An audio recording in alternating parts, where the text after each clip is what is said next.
Hey guys, so my friend Jude tagged me in a small LGBT YouTuber tag, and that sounded like a good beta video idea, so that's what I'm doing today. The first question is, what is your name? My name is Mel, or Melissa, but everyone calls me Mel. 2, what are your pronouns? I use she, her pronouns. 3, what is your sexual and romantic orientation? I use the terms lesbian and gay to generally define my sexuality, even though it's not as clear-cut as those labels, but that's just what I feel comfortable using. 4 is, what is your favorite kind of cookie? This is a very important gay question. I am gonna say a controversial answer here and go with oatmeal raisin cookies because I have never been disappointed by an oatmeal raisin cookie, but I'm a fan of other cookies also. 5 is, do you discuss LGBT issues on your channel?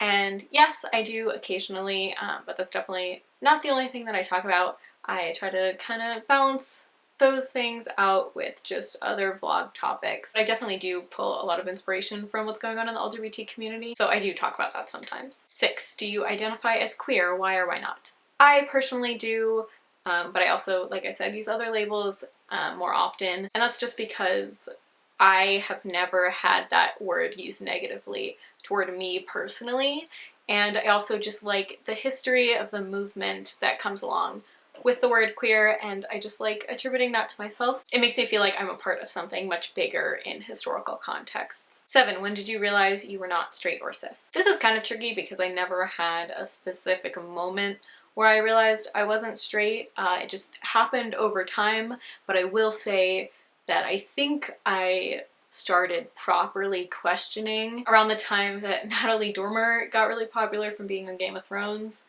Because I definitely remember being like, I'm straight except for Natalie Dormer, and then having a sexuality crisis. So around like my sophomore or junior year of high school probably. 8 is, did your upbringing affect the way that you initially saw the LGBT community? I think it did a little bit because it was just something that wasn't really talked about within my family, and I kind of found out about the LGBT community when I was really young, from just like people throwing around the words gay at school. And I don't think I ever went through a phase of really having a problem with the LGBT community, but I definitely did throw around some words like using gay negatively and stuff just because that's what I heard other kids doing, so I did that, and then slowly I realized that wasn't right. Then at some point in my younger years I became like a very strong LGBT ally, which was definitely a sign that I was not straight. But I don't think the way I was brought up ever gave me one specific feeling toward the LGBT community. 9 is, what advice do you have for your younger self? Just stop trying to have crushes on boys. Like, you don't actually have to pick out boys that you have a crush on when you're like 12. Like, you don't just have to pick them out. You don't actually like them. So stop doing that. It's just embarrassing because you don't like them, so stop that. It's embarrassing. You don't like men. 10 is, if you had a superpower, what would it be? I would like the superpower of teleportation, just so I can see my friends who are just all over the world easily. That's really all I want.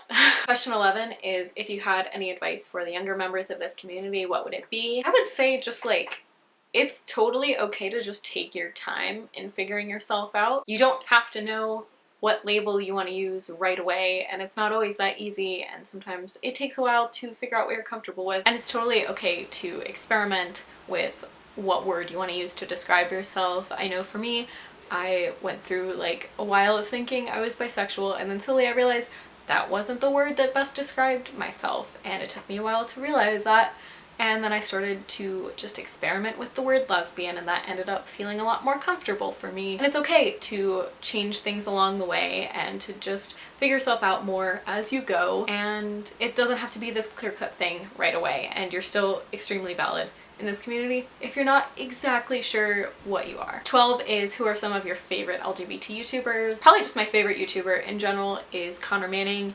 He hasn't made videos in a while, but he is a bisexual, non-binary person, and he just makes really great videos when he does make them, and I just love him a lot, and his videos feel very comforting and make me really happy. There's also marinashutup, who I mentioned in my shoutouts video a few days ago, and she just makes really good educational content that is very accessible. And also, of course, there is my partner Ezra. Also haven't made videos in a little bit, but they just make great videos and I love them a lot. 13 is who are your LGBT icons in the media? I have really appreciated Kristen Stewart recently since she kind of came out, just because she has a very like fuck it attitude about it and just chooses not to be super specific but also establish that she's gay and she's not like shameful about it in any way. And also Samira Wiley is just like my wife and I love her. And also Haley Kiyoko, who I've made like an entire video about. She makes really important gay content in music,